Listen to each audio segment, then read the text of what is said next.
He's about Almost to change dead. the future. Lotus, this is your time to change the future. You're gonna do it now. Oh. Yep, that's me. Now, you're probably wondering, how did I end up in this situation? Well...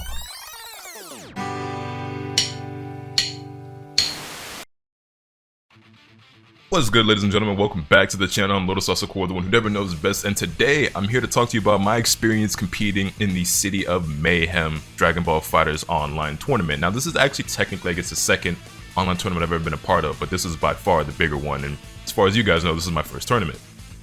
As you guys know, I set a like goal a couple of videos back and said if we got to 5,000 likes, I'll sign up and compete in this tournament because a lot of people, including Bump himself, really wanted to see me participate. So I was like, yeah, let's do it, right? And so I did. Although you'll see that my first match didn't play out quite as as well as some of you would have liked or hoped or expected, but it is what it is. And there's a couple of things I want to say about that. I don't want to really go into too much detail about it because I don't want to bore you guys with like excuses and make it seem like I'm trying to Johns or whatever, because I know how the internet is, right? But number one, first and foremost, most importantly, SP Gaming, this guy that I played, he's just really, really good. Clearly, he's just a lot better than me. Props to him. His team is really strong. He's really strong. He played really well. I straight up got outplayed.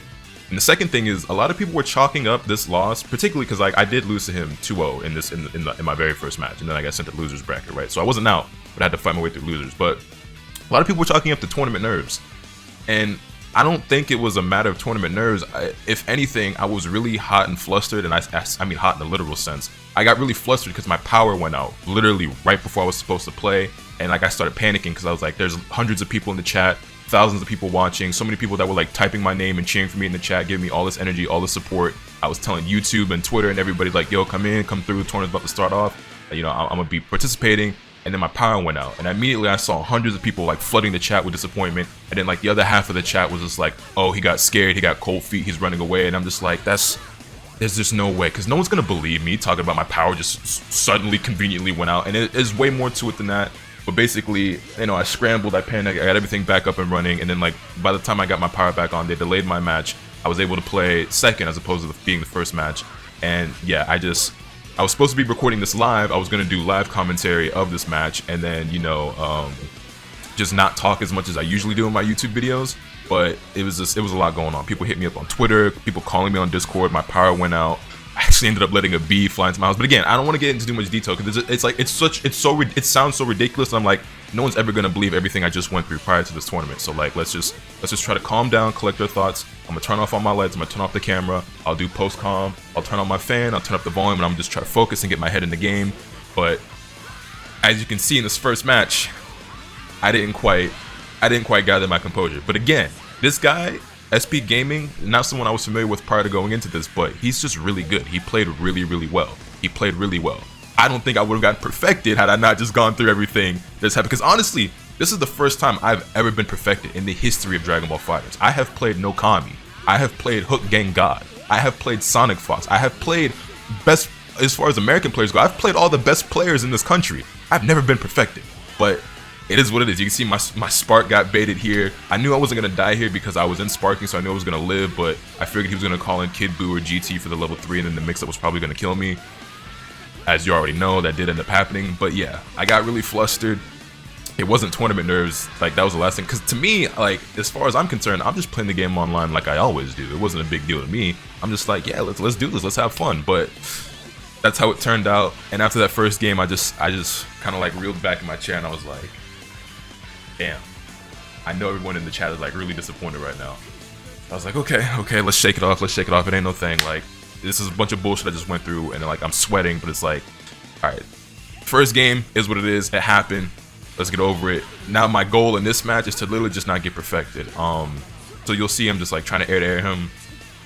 Ended up whiffing. He super dashes me. And like this whole time, I'm just thinking, okay, we're gonna play defensively. We're gonna use reflect. We're gonna use guard cancel. At this point, after just getting perfected, my entire goal right now, I'm not even thinking about winning. I'm just thinking, don't get perfected a second time. Obviously, I want to win the match, but I'm just like, I at least gotta get a hit on him at some point. And I was contemplating if I should be spending my spark to save Android 18 here and to keep the whole team alive, but I was like, nah, I don't want to do things outside of the norm for me. I just want to play my usual game, and if it works, it works. I'll try to adapt as best as I can, but I didn't want to start implementing strategies that I don't usually use, you know, in my play. Normally what I'm trying to do is win. I was like, I'll just save it for Trunks like I always do. It didn't work out for me in the last match, but let me at least, you know, recompose and try to do my best here. And then you see I did finally land a touch, wasn't able to mix him up with with 18, reflects me into the lariat with Bardock, 18's down. But at this point I'm just like, okay, I got a hit. We're not going out that sad. I might still get 2-0, but we both lariat round start. I catch him, a little bit more damage on the Bardock, knock him down, what's for Oki. I do remember at this point I'm getting a lot of misinputs. You might have seen that like I crouched there twice, didn't mean to do that. Definitely just meant to dash forward, but again, scrambling, just not really getting my head in the game. Kid Buu, assist, mix up 50-50, hard to block. He did the air dash JL. Not much I can do about that. Knocks me down, and at this point, again, I'm considering, do I want to bother sparking here to save Bardock? And I'm like, nah, I think I should just save it for Trunks. Plus, another thing going through my mind at this point is like, how sick would it also be if I do manage to pull off a Trunks comeback? But that did end up happening. You also see, I definitely tried to hit him with the Trunks assist into the Dragon Rush. He jumped out of it, super dashed me, my Bardock died. Getting a combo on him here with Trunks, knocked him down. At this point, I'm like, yeah, this guy is really, really good. I think I can beat him, though. I think there actually is a very real possibility of me being able to pull off this comeback, but we'll try to make it happen. I remember right here, I was definitely wondering if I should spend the bar on the burning attack. I didn't end up doing it. I was like, we'll just try to hit him again. Got another touch, not getting like just getting a lot of hits of like super dashes and key blasts and things where I have to do vanish confirm. So I've yet to really get a solid combo on him, but just slowly trying to whittle down his team and just doing my best to like stay alive, right? Now I'm just playing the neutral. He whiff punished my key blast with a lariat. That was pretty sick. Pop my sparking here. You guys know me. I usually would prefer to try to kill a character before I burn my sparking, but again, I just want to stay alive. Called out my back dash on the MP vanish and chased me down with the super dash. That was really good. You saw that reflect I whiffed there. That reflect was not supposed to be a reflect. That was a misinput. That was me screwing up my change the future input. Not that that was a huge deal, but that was just one example of like the input mistakes I was making. I was messing up my combos. I was messing up my setups and stuff. It's just that was supposed to be an EX flip, not a J2H. So just stuff like that. Didn't confirm the air-to-air there. Didn't get my J2H. He breaks my throw. So it's like, I'm not playing awful, but I'm definitely not playing my best. But at this point, I pretty much resigned myself to my fate. Trunks is dead here. I'm just like, damn. 2-0. He didn't even have to EX grab me. The thing is, he definitely could have killed me off that combo, but he flexed on me a little bit. But it is what it is. I guard canceled the 6M, but like, that's... Man. Hold on. There's like a really, really cursed super dash here any second, right? Or did it already happen? I might have missed it. Nah, it would already happen. It was the Kid Buu one where he kind of went straight down. But yeah, like I just couldn't get myself composed quickly enough, and not to mention like he's playing Kid Buu Bardock GT, super strong team. He was really good with it. You guys know how I feel about Kid Buu and GT Goku. So it just was what it was. The first match didn't play out ideally, but all that meant was that I got sent down to the losers bracket, and honestly, I was more confident about the run that I could make in the losers bracket than the winners bracket anyway, because I was like, well, you know, most people who are probably losing, I'm pretty confident that I could probably beat most of them. There was a lot of names who I weren't familiar with, or that I wasn't familiar with in the bracket, but I'm like, I think I can do this. So then that brings us to my first match in losers. We have a player by the name of UI Vegito running Vegito, Cell, and Gotenks, and immediately as soon as I see Vegito, I'm like...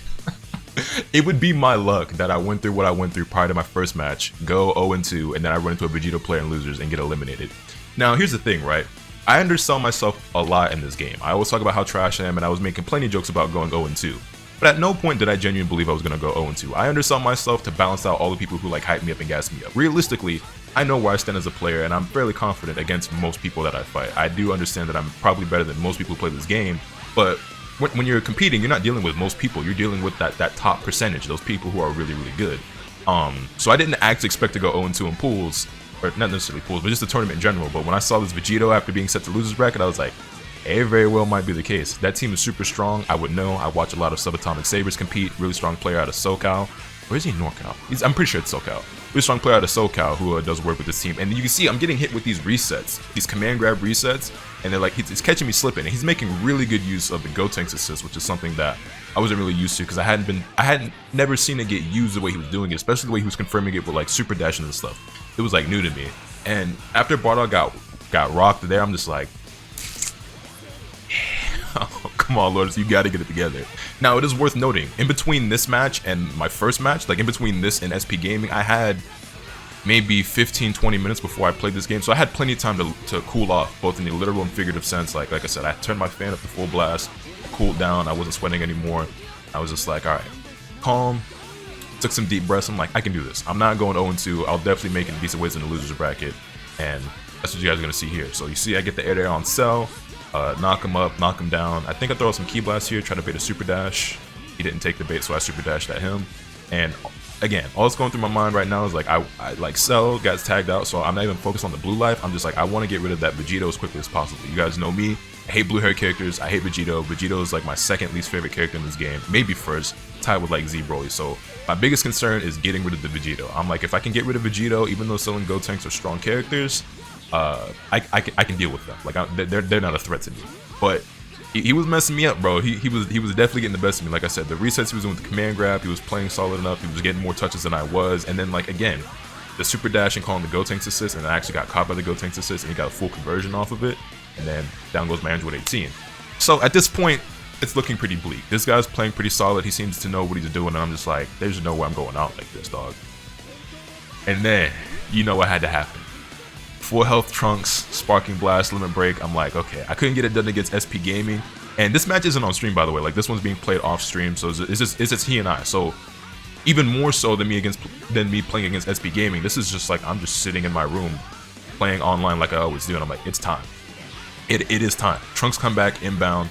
I don't know why I did that combo. I could have killed him there, but it is what it is. He gets Vegito out, but at this point, like, I wouldn't say 100% confident, but I'm still fairly confident that I can do this. Like, my Trunks is still super healthy. Doesn't matter, I got down take the master. I'm like, as long as I can kill one of these characters, because Cell and Vegito are both leaking pretty bad here, right? I'm like, okay, both those characters are very low health. If I can take out one of them before I have to spark, this is my game. I fully believe that. That's what I'm telling myself. If I can kill Cell or Vegito before I have to pop my sparking, then this is my game. Now, you'll see there, I had to spark there, but I did get the counter vanish, and I immediately killed Cell. Like, it's the first combo, the first touch, first few seconds of me popping my spark, we got Cell out. So I'm like, all right, cool. I already burned my spark, but I killed the character immediately, and now I just have to worry about this Gotenks in front of me and the Vegito. I round start super dash, hoping he wouldn't expect it. He didn't. He 2H's, and then I 2H him for trying to Beyblade after his 2H, and I kill Vegito in the happy birthday combo, and now I have to worry about his Gotenks. Now, his sparking is going to last a lot longer than mine, but I'm not even concerned about it. I'm not even concerned about it. At this point, the empty vanish into the air. At this point, I'm feeling myself. I'm like, all right, no, I got this. I got this. After the happy birthday, after Vegito died, I'm like, oh, this is my match. This is absolutely my match. And it got a little scrambly, but you can see he got caught by the other side, changed the future. We vanished confirm off of it. Game 1, going nuts. By the skin of my teeth, I managed to pull it off, but we do, in fact, pull it off. And I'm just like, all right, we won the first game, so now I'm like, I'm completely at ease at this point. There's like, I'm like completely nonchalant. I'm just like, yo, yeah, I got this. Because now I'm up by 1 game. So even if I lose 1 game, I still have another chance. But after beating him, I'm just like, okay, I've got a good idea about how he plays. He likes to down take mash. These resets, I'm starting to figure out. You see, I reflected at that time. I'm getting a better idea of how to deal with the Vegito resets. And I've noticed that he likes to do special moves after getting his 2H blocked. That time I thought he was going to go for a Dragon Rush, so I got screwed up there. Got caught by the Gotenks assist, so there's not anything I could do. And again, I expect him to go for Dragon Rush, so I tried to tech the throw. He didn't, so I got hit again. But even with 18 going down here, I'm just like, I still got Bardock and Trunks, even if 18 dies here, and I'm much more competent with them, so like, there's still no fear. Like I said, I still have a game to play around with, so even if I did lose this match, I'm like, I still have another chance, and I figured out his playstyle a lot more, so I'm not really worried. I'm not really worried at all. But again, my main goal in this match is take out the Vegito as quickly as possible. That was a bad vanish on me. Fortunately, he was eager. He tried to take his turn back immediately. Didn't reflect me or 2H me for that vanish. And actually got hit. Staggered my string a little bit, reset him, caught him low. I'm like, all right, cool. Now, the game plan here is to just go in. He's either going to get hit or he's going to pop his sparking. You guys will see there. I think, hold on, let me run it back just real quick. Did I do a Dragon Rush there? I think I got a misinput into the Dragon Rush. Did I? Yeah, I did. I think I wanted the level 3 there. Because that's what I was thinking. Doesn't matter. We get the air. Didn't confirm it the way I should have, but we still get the kill here. But yeah, that whiff Dragon Rush, it was going to be a level 3 because again, my goal was, okay, we're going to level 3 him on Oki. It's either going to force him to pop the sparking, and again, if I get my opponent user sparking before me, I'm confident as long as I hang on to mine for Trunks, there's no chance of them beating me. That's what I tell myself. If I have sparking Trunks and they have no sparking, the game is mine. So I was like, either we get him to spend the sparking or we hit Vegito and kill him. We ended up taking out Vegito. He's still sparking, but it's like, I still have Trunks back there. As long as I got Trunks, I always believe a comeback is possible. He tries to go for a Dragon Rush on wake up, or on my wake up. Does it too early, he whiffs, we punish him, take him to the corner, goes for the perfect attack, and we actually super dash him to punish him. Not the best punish, but better than nothing, right? And so we're gonna knock him down here. And at this point, I'm just like, yeah, I got this. Like, I know I'm kind of repeating myself, but it's a little weird because usually when I do these videos, I talk and play at the same time, and that was originally my plan for this. But like I said, my power went out, and it was just, I got really flustered and hot and bothered like before the tournament started. And so I was just like, we're just gonna do post commentary. So this is actually not what I'm used to. At first I thought it was nasty right there. I was like, oh yo, we confirmed the key blast and the EX Lariat. We were a little late. It was a blue combo, but it still killed. He's down anchor go tanks. My Bardock has barely been touched. Trunks has not even had to come in and do anything yet. So I'm just like, I got this. Now I definitely tried to do something there because I didn't process that. I kind of like air blocked that, so I was mad negative. I got counter hit, but it's all good. I don't remember if I even get a chance to get out with Bardock. Okay, I mash vanish out of the corner, and I don't even remember how this match plays out. Like I know the result of this match, I just don't remember like this part of the match. So now I'm just watching it with you guys. 6M plus assists, online warrior strats, you know what I'm saying? And that was another thing I was telling myself going into this. I'm like, this is an online tournament, right? This isn't like offline where people's defense is a lot better. I'm going to abuse 6M and Tick Throw and Dragon Rush and stuff like that. Also, he popped a Sparking. A common thing you guys will see me do in the corner when somebody pops Sparking is I go for a 5M, like punish them, because a lot of people like to super dash or vanish or throw out a beam or key blast or something, and oftentimes my 5M will punish them as long as I didn't get knocked back. And yeah, game 2-0 us. It was off to a shaky start in that first match, but we ended up taking it 2-0. And I'm like, all right, cool.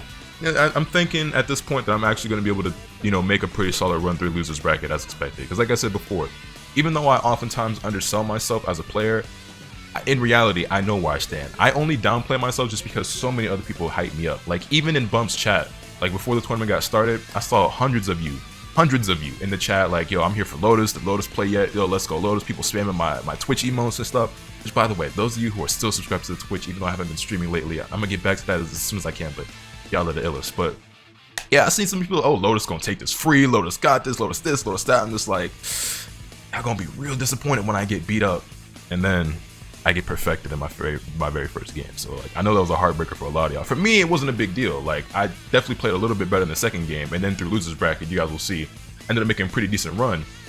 But we're gonna split it up into 2 videos. So with that being said, the